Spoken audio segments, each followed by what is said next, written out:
गाना देखो वीडियो बना शुरू कर दे।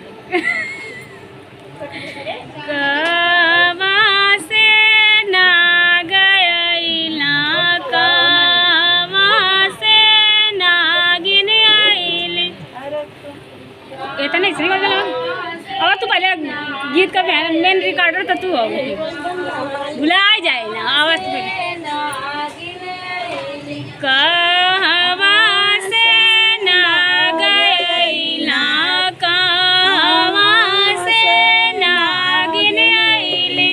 कहाँ से ना गइले कहाँ से नागिन आइली। अरे माई कहाँ से आवेली ना नदिया आला सगोटी पानी भरे। यो दीदी को शेर मनाएगा। ओ वैसे बताओ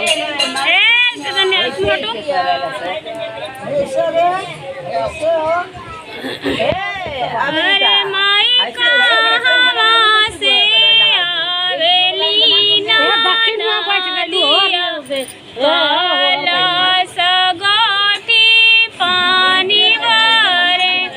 हाँ वही बता। हाँ ये वैसे हाँ ऐसे कर। हाँ वैसे कर जला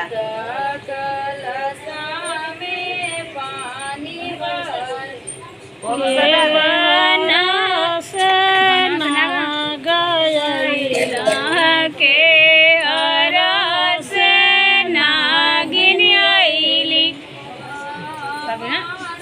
ये तो गवल नहीं पड़ती। अब बनाओ में से कैसे बनाओ। अरे